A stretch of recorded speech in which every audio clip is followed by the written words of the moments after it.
Right, so you burn this white thing on the stick till it's brown and then just eat it? Okay, well it seems to be ready, so...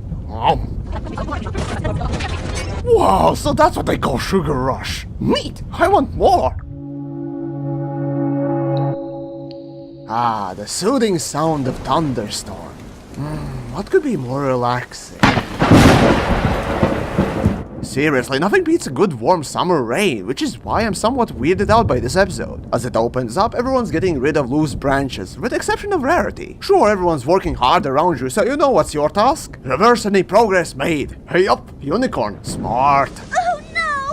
My wonderfully styled mane shall be ruined! Oh no! What will you ever do?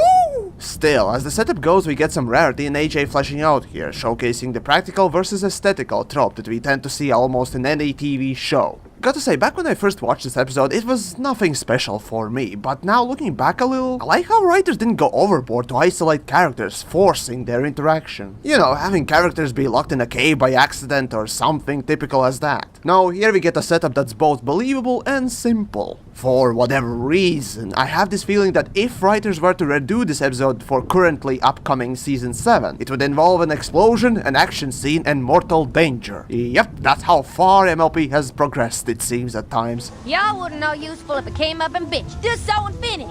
Ha! Does not infinity plus one. Seriously? Well, okay, fine, I can let one pass. Is inside a tree really the best place to be in a lightning storm? It is if you have a magical lightning rod protecting your home like I do. Okay, what the fuck? No, seriously, who was the fucking genius who wrote this kindergartner diarrhea?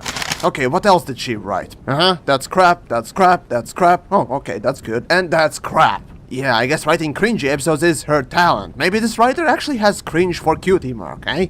It's such a nice day. And for whatever fever-fueled reason, I chose to look at this episode. Well, I guess that's Sugar still talking. You and Applejack should totally sleep over. We'll have a slumber party. I've always wanted one of those. And so, I presume an adult asks you to do a sleepover. What do you think would be a normal response? Coincidentally, that reminds me of this one time I was visiting this one stallion party, and they all were passed out in a pile from cider overuse. Does that count as sleepover? Maybe stallions just do it differently. I don't know. Oh, gross! You know, there's messy and there's just plain rude. Now, I noticed that for this episode they took AJ's stubbornness and molded her into a barely civilized mud horse. While there is a need for conflict, there is also this thing called subtlety, you know? But nope!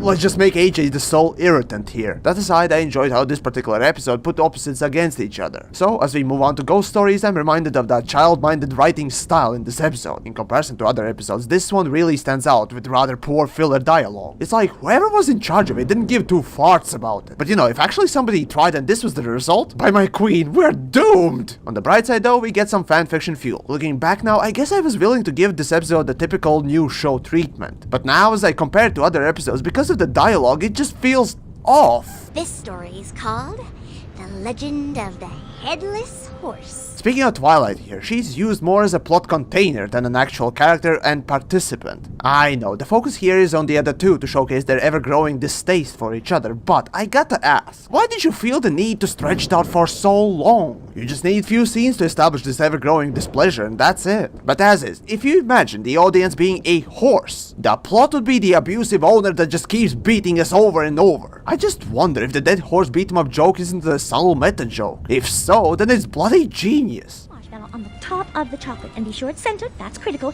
and then carefully put another perfectly square graham cracker on the top.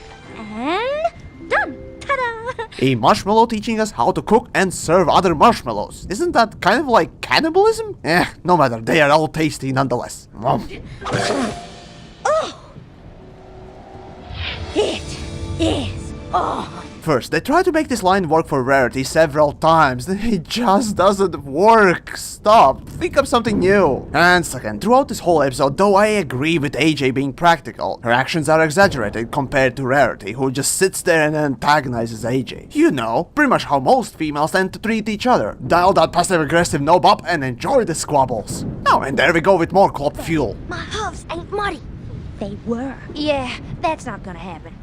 Geronimo! Even when I first watched, I noticed that at this point, AJ turned into Rainbow Dash, both in voice and mannerisms. And speaking of, as the story progresses, once more AJ decides to act without thinking, something that Dash would actually do, but hey, in this episode it seems that writer forgot that.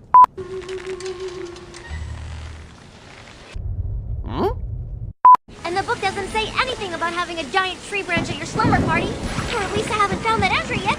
Adorable as always, I see. Still, with a huge mess, AJ seems to have the only working brain, so she tries to remedy the situation, but nope, alone she cannot. And in true Rarity fashion, Rarity is useless when left to her own devices. Nonetheless, there are some redeeming aspects in this episode, best of which being this scene. Simple and funny little thing. Come on, that blank stare, it says it all. The ending of the episode was actually really good, but knowing that 15 minutes was spent listening to horrible dialogue, I just can't say that the episode itself was good. Passable? Yeah, sure. Is it a six-legged pony with a purple polka-dotted mane and shooting stars coming out of his eyes? Who flies through the air all over the world to hide magic sparkly eggs?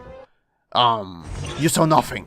If only some pony hadn't been so persnickety.